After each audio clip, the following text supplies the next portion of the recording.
Bien-aimés frères et sœurs, shalom. Que Dieu vous bénisse richement. Je suis homme de Dieu Mvula Philippe. Ndenge tulubaka tango nyonso.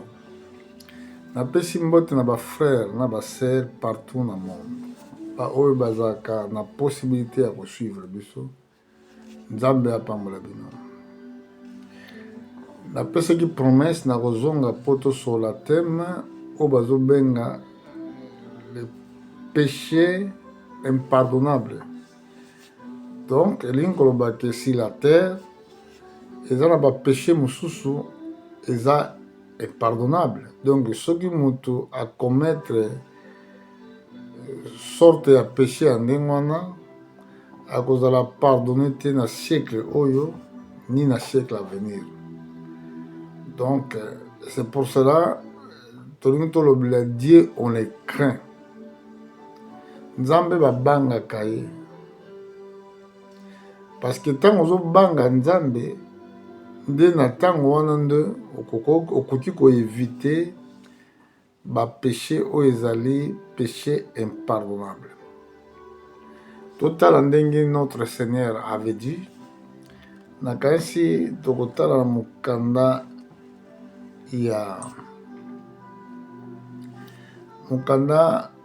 na Marc chapitre 3.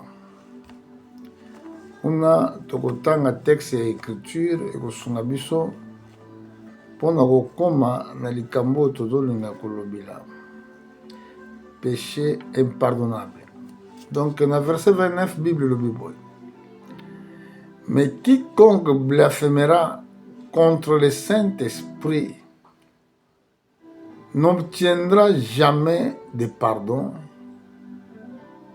Il est coupable d'un péché éternel. Oh! Jésus parla ainsi parce qu'il disait qu'il était possédé d'un esprit impur. Donc vous voyez, koloba mabe contre Saint-Esprit, tu ne seras jamais pardonné éternellement. Alors, total la source référence moko na livre ya Matthieu. Na livre Matthieu, tokomona toza na référence moko na chapitre 10, na verset na kasi 20. Regardez ce que dit la Bible. Car ce n'est pas vous qui parlerez, c'est l'Esprit de votre Père qui parle en vous. Donc, biso tolobaka te. Soki moto aza disciple ya Jésus-Christ, eza na ye te abanda kopremedite nini ya koloba. Parce que le Saint-Esprit ekoplace maloba kati na ye, ye akoparle à travers la puissance du Saint-Esprit. Eloko eza très important na un prédicateur, na ba serviteur, esengeli na bino esengeli na biso nyonso tomeditaka liloba na Nzambe mingi, mpo ntango ozokomedite Dieu fera ke akokamata kaka liloba oyo efandi kati na yo mpo alobela peuple na ye. Mais là on voit maintenant le péché impardonnable eza blasphème contre Saint-Esprit. Donc ntango yo komi koloba mabe contre Saint-Esprit, vous voyez, parce que Saint-Esprit ntango Nzambe atindaki yango na mokili ezalaki na objectif na livre ya Jean na chapitre 14 na verset 26. Bible elobi eloko moko eza très important. Mais le consolateur, l'Esprit Saint que le Père enverra en mon nom, vous enseignera toutes choses. Il vous rappellera tout ce que je vous ai dit. Tant au Saint-Esprit est, donc, ekoya pona ko enseigner biso. Vous voyez, Saint-Esprit est dans mon kili pour enseigner l'église. Pour rappeler makambo nyonso oyo Nzambe alobaki. Alors, sikoyo, pendant que Saint-Esprit ezoko corriger l'église, mutu nyonso oyo akozala opposant likolo nango akozala jamais pardonné. Frères et sœurs, Saint-Esprit vanda kati ya corps ya mutu. Saint-Esprit efandaka na nzoto ya mutu. Tala ndenge balobi yango. Soki tokiti muke na même chapitre, alobi boye na verset 15. Yesu alobi, si vous m'aimez, gardez mes commandements. Et moi je prierai le Père. Il vous donnera une autre consolateur, afin qu'il demeure éternellement avec vous. Esprit de vérité, que le monde ne peut recevoir parce qu'il ne le voit point, ni le connaît point, mais vous le connaissez, car il demeure avec vous, il sera avec vous. Donc, Yesu apesaki promesse ya Saint-Esprit na bapôtre. Saint-Esprit tango ye na kati ya mosali na Nzambe eza pona conduire son église. Sikoyo, pendant que vous bozali kotelemela ye, donc dans d'autres termes, otelemela moto oyo azali loin de Dieu, oyo apakulami epai na Nzambe. Alors maintenant, porte ya grâce epai na bino ekangami. Lokola ndenge komamaki nazo kanisa verset eza prêté, mais je peux le chercher. Ndenge komami mpona bapharisien na basadducéen barejetaki Jean-Baptiste oyo azalaki envoyé ya moma wana, ibarandaki nul œuvre ya sali. Vous voyez, souvent quand Dieu envoie un serviteur, soit dans un pays, soit dans mboka moko songolo, soki bato baboyi elingo babato baza soso na possibilité te bazwa grâce, bato baza soso na possibilité te bazala pardonné. Na livre à Jean, na chapitre 12, na kasi d'entanga yango moke. Donc, mutu azoboya kondima liloba na Nzambe. Nde ye wana azosala péché ya blasphème contre le Saint-Esprit. Parce que eza na bato lelo basalaka ba émission, bazana mpona kocritiquer kaka basali ya Nzambe. C'est vrai qu'il y a des faux serviteurs. Bazali ebele. Parce que bamingi babengami baponami baza moke. Mais pendant que vous les critiquez, vous voyez, pendant que vous critiquez ces hommes-là, oh bazali kaka ndenge moko na bino bakokutama mpe na bulembo, vous les critiquez, ke bambala mosusu bosala blasphème contre Saint-Esprit. Yoka Yesu ndenge azoloba na bapharisien na bandi na verset 46. Je suis venu comme une lumière dans le monde, afin que quiconque croit en moi ne demeure pas dans les ténèbres. Si quelqu'un attend mes paroles, il ne les croit point, ce n'est pas moi qui les juge, car je suis venu non pour juger le monde, mais pour sauver le monde. Celui qui me rejette et qui ne reçoit pas mes paroles, à son juge, la parole que j'ai annoncée, c'est elle qui le jugera au dernier jour. Vous voyez ici? Donc, liloba oyo boya kawana. Oyo linga kondimate. Oyo kangela mutema. eza même parole lokola eza liloba la nzambe ekozonga kojuge yo koloba ke mutu yo olingaki kondima te yo oboyaki donc moyen ozala sauve eza te koblaspheme Saint-Esprit eza korefuser kokroire makambo oyo nzambe alobi na yo. Donc elingi koloba ke quand tu crois il faut avoir un changement. Changement eza na bato bazondima yango bazobenga repentance. Mais eza na bato mosusu ata oteyi bango il ne croit pas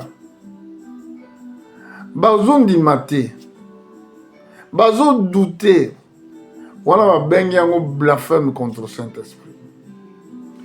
Parce que remarquez dans Hébreux 10, 26, qu'est-ce que la Bible nous dit?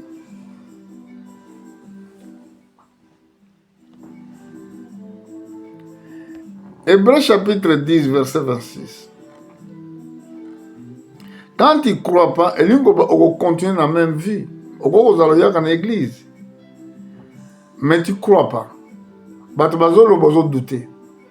Bazo ste yo ndimaka te ozomona makanisi na yo kaka yango nde eza na raison mais sans oyeba ke ozosala péché ya blasphème contre la parole de Dieu.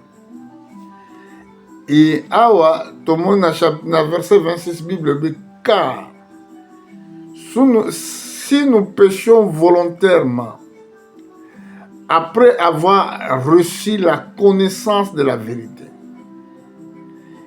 il ne restera plus de sacrifices pour les péchés, mais une attente terrible de jugement et l'ardeur d'une fée qui dévorera les rebelles.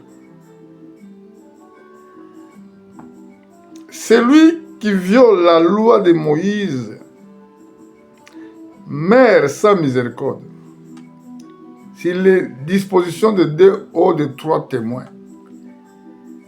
De quel pire châtiment pensez-vous que sera jugé digne à celui qui aura foulé aux pieds le Fils de Dieu, qui aura tenu pour profaner le sang de l'alliance par laquelle il était sacrifié et qui aura outragé l'esprit de la grâce. Vous voyez ici?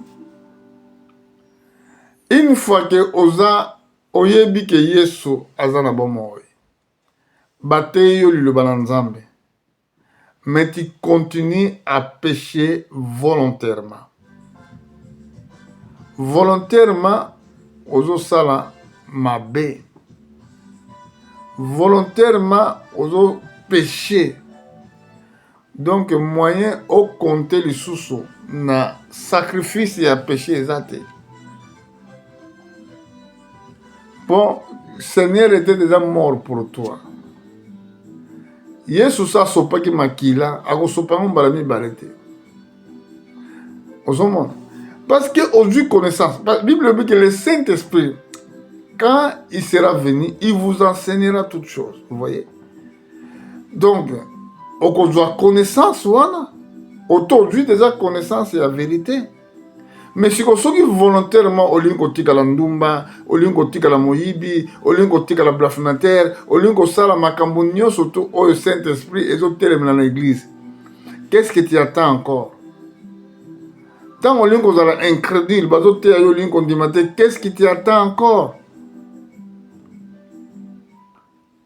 Yango souvent tant bato bakufa ka mingi ba ke paix à son âme, ngana ba pete parce que mutako zaka na paix soko akufi na Saint-Esprit. Hein, soko to lingi to talango. Parce que muto akufi sans Jésus, elingo ba ke abongola ki motema te. Boko ko prétendre te que muto na kifu na akufi na kimia. Ou bien ozaki na likambo moko bombo yambula te. Au bongo donc elingo ba de fait que tant muto commettre ma bien, ça peut na besoin yambula te. Pour les aller vivre, c'est sa nature. Bon, pour Aza ignorant que ce qu'il fait là, ils allaient pécher. Attends, je vais vous montrer plusieurs versets. Nakanisi na kiko tala likambo moko na mukanda na 1 Jean, na chapitre 5.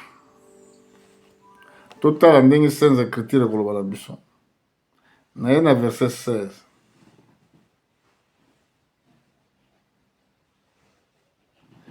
Si quelqu'un voit son frère commettre un péché qu'il ne mène point à la mort, qu'il prie et Dieu donnera la vie à ses frères. Il la donnera à ceux qui commettent un péché qui ne mène point à la mort. Il y a un péché qui mène à la mort. Ce n'est pas pour ceux qui pêchent. C'est pas pour ces péchés-là que je dis de prier. Toute iniquité est un péché. Y a-t-il un tel péché qui n'amène pas à la mort? Donc, ils ont la sorte de masumu mususu et même à la koufate. Aux hommes. Mais ils ont péché mususu et même à la koufa. Comme ce que je dis, un incrédule. Quelqu'un qui ne croit pas. Bana Israël, babimaki bien en Égypte. Bayokaki mongongo ya kobima. Babandi kotambola na désert. Mais na désert, nde sika ezalaki problème. Pendant que baza kotambola na désert, ntango Nzambe ayaki mpo enseigner bango la loi de Dieu, na moment wana incrédulité emanifestaki. Bazalaki kondima te maloba oyo Moïse aza koyebisa bango. Mais bamonaki bamiracle. Ce que Moïse avait fait en Égypte. Bamonaki confrontation à Moïse na Pharaon. Bamonaki ndenge force ya Égypte ekufaki otoba kufaki na mer rouge. Mais na nzela tala comportement oyo ezalaki manifesté. Bakomaki mitema makasi. Babandaki kodouter na maloba na Nzambe. Beaucoup de vous, beaucoup de frères, bamoni loboko na Nzambe na bavi na bango. Bamingi bazalaki malade, Nzambe abikisi bango. Bamingi bazalaki na baproblème ebele kolo apesi solution. Mais ti lelo batikali baincrédule. Ti lelo batikali kaka bareligieux, pas bacroyant. Parce que les religieux sont belés, mais les croyants sont moqués. Ils commencent à douter dans le Nzambe. Il y a une Bible lobby à Wawake. Ils ont un péché, oui, mais ils sont morts. Remarquez, ils ont un païenté. Message est toujours théo. Ils allaient na part batute ba Nzambe.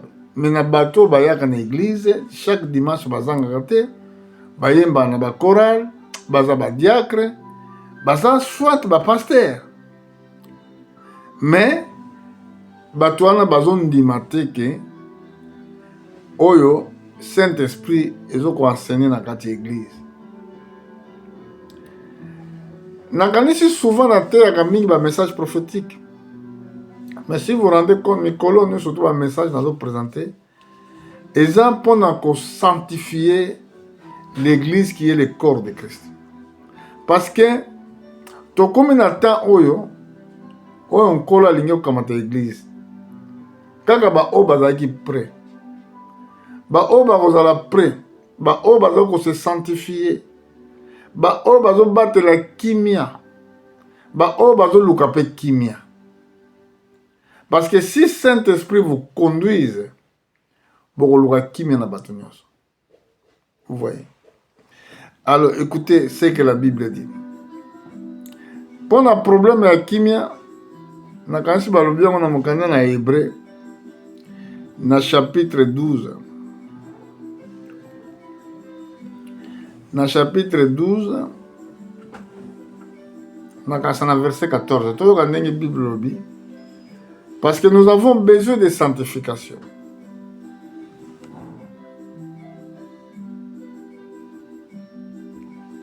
Verset 14.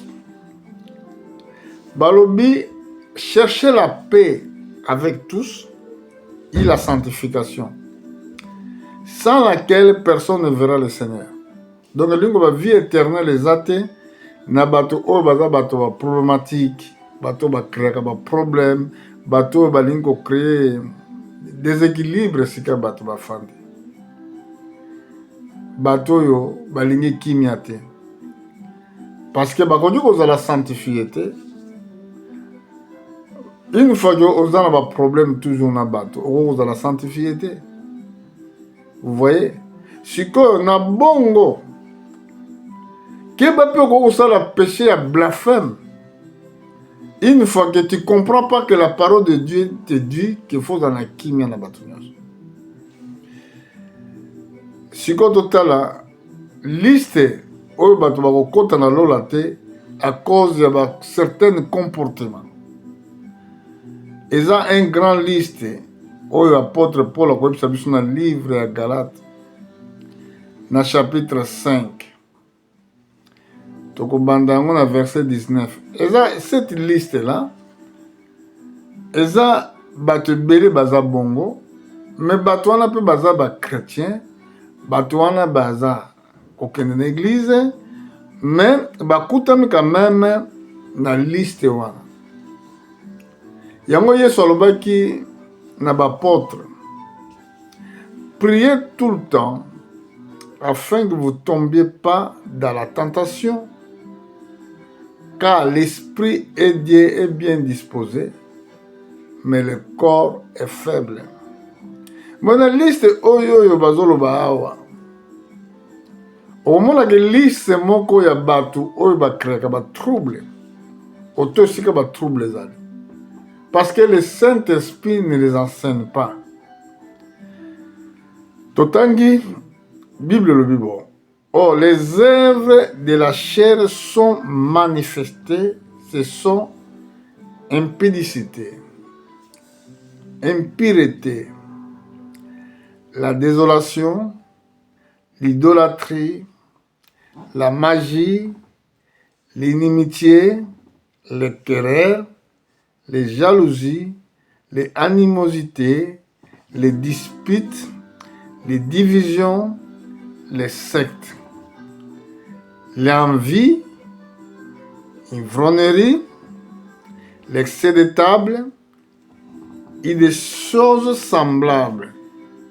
Je vous l'ai dit d'avance, comme j'ai déjà dit, que ceux qui commettent de telles choses ne hériteront point le royaume de Dieu. Vous voyez ici?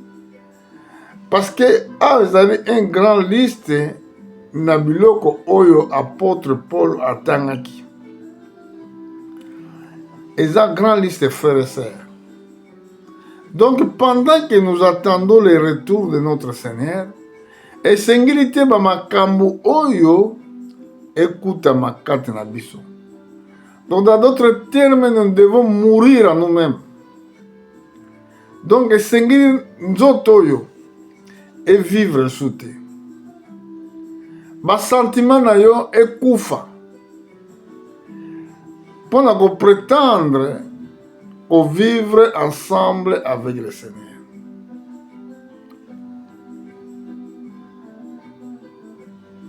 Ce qui bon côté, le royaume des cieux est tellement passé, tellement difficile. Et vous avez tellement passé.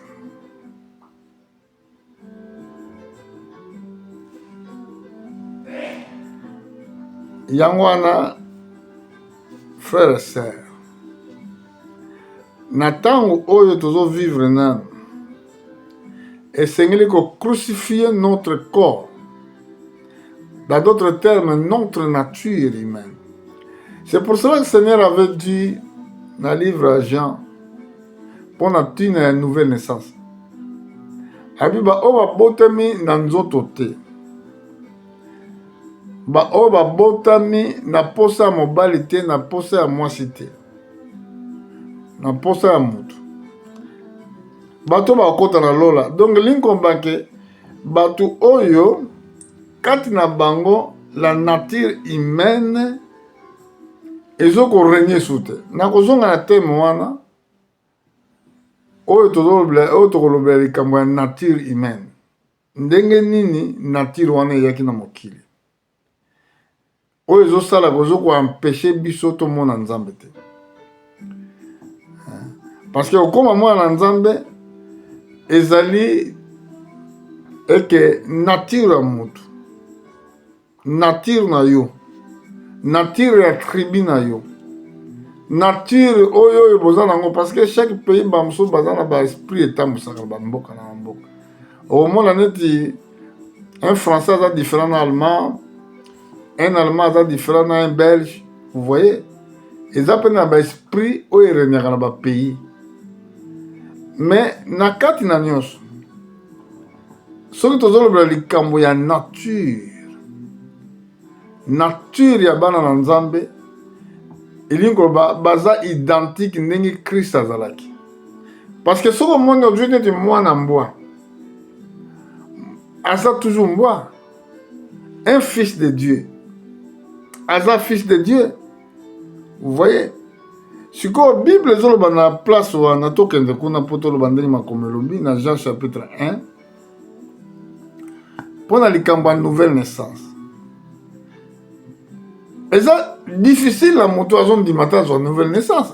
Esalaka na kama mita babaka ake kopema na ye te frère, bolobaka biloko wana te. Kopema ndenge nini ozomona? Parce que la paix eza Jésus. La paix et sa personne de Jésus-Christ.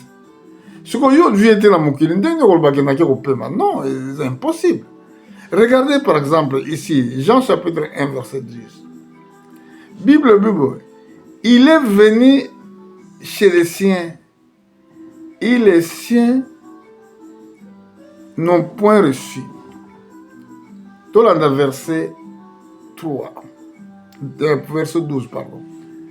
Mais à tous qui ont reçu, et ceux qui croient à son nom, il a donné le pouvoir de devenir les enfants de Dieu, laquelle sont nés, rendez bien, et pas dans le bas qui te rozonga, non du sang. Ah, c'est un bain maquillage dans la nature humaine, ni de la volonté de la chair, ni de la volonté de l'homme, mais de Dieu. Donc, comme moi, la Nzambe, ça n'a rien à voir na nature humaine. Et tu vois pourquoi? Et que bateau ba bika, ba oba botemi na nature terrestre, tandis que moi, sinon, ba botaka, ou bien ba botaka dans l'hôpital. Donc, l'ingo ba que nouvelle naissance, hein, ils ont annulé totalement la naissance biologique. Alors, non, non, pas seulement pour le bicombo sur côté na lola. Ah, c'est une relation entre toi avec Dieu. Vous voyez? Yango Bible, quand le Saint-Esprit vient, et qu'on enseigne bien toutes choses. Mais si tant que le Saint-Esprit a enseigné Moutou, Moutou a coutami directement na un péché mortel, oyo ataba bondeli ponaye et prière pasteur on est au sale le côté. Et ça la bablo comme sousou, oko prier même pas pour na batouane. Parce que ba oyo baza prédestiné pa na Nzambe, Nzambe benga bango. Na ba condition nini o bako kuta Nzambe ko benga bango. Ako benga ye. Soko za mupona. Yango ba bengaka les élus de Dieu. Un élu, yewananda yebi mongongo ya aigle. Vous savez, il y a sur le parabole moko boye, alobaki esika nyama kufi, esika ba aigle bazo sanga. Donc nyama kufi quelque part, mais aigle ayebi ke nyama aze esika boye, solo wana eko benga ye. Voilà un élu. Akoyoka solo ya nyama oyo akufi. Wana ba aigle. So teleble nature ba vutu. Soki nyama kufi awa. bakoyebisa ye te ke esika songolo nyama kufia bakosangana bango nyonso tu me bavandaka wapi na barocher na likolo bangomba na bamontagne me bakoyeba ke esika songolo nyama kufi kuna eza ndenge moko na makambo ya nzambe. Un élu prédestiné de Dieu atakutami wapi nzambe akobenga ye. Yango na apôtre Paul azoloba boye moko dernier des Élis akokota porte kokangama. Un élu ne doute pas, adutaka na maloba nzambe te, atiaka pe tembe te na basali na nzambe, aza incrédule te, aza kati ne na filtre ya koyeba ke makambo nazoyoka oyo ezali vrai oyo ezali faux, kati na ye aza na ozomona aza na besoin ya motu te banda kolakisa parce que Saint-Esprit lui-même l'enseigne ezolakisa ye ke te nzela eza boye nzela eza boye parce que Saint-Esprit ye mpona koconduire. Alors voilà frère, tosala très très attention na grâce oyo nzambe apesi biso. De toute façon bato bakoyoka liloba oyo lobaka baoyo mpe baza prédestiné, baoyo baza na bango prédestiné te ata nazoloba boye bakondima na bango yango te.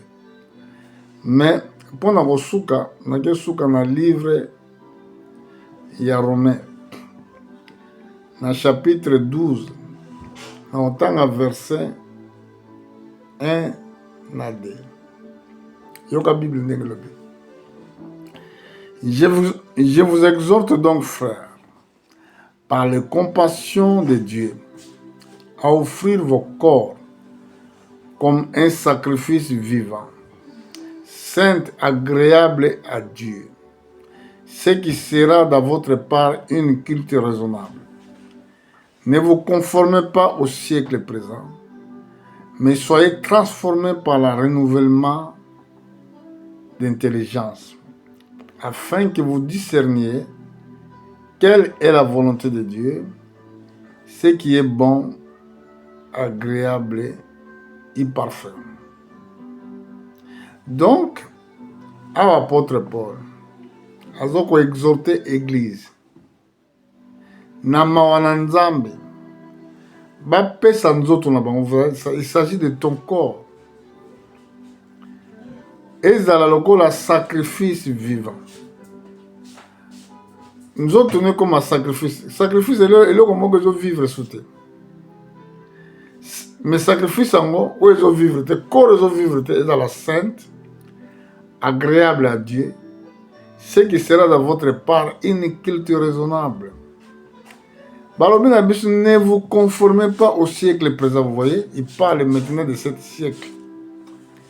Mais soyez transformés par le renouvellement de l'intelligence afin que vous discerniez quelle est la volonté de Dieu, ce qui est bon, agréable et parfait. Frères et sœurs, comme la fin de l'intervention, nakozonga nakanisi pona koloba pona nini bato bakozala sauvé baza ba oyo babotami na naissance biologique te. Tokoyeba raison nini elekaki mpo nzambe ntango asalaki moto asalaki pour vivre éternellement. Et pona lelo on te dit que Dieu vous bénisse. Nous allons revenir, je crois, si Dieu le permet, dimanche. Que Dieu vous bénisse.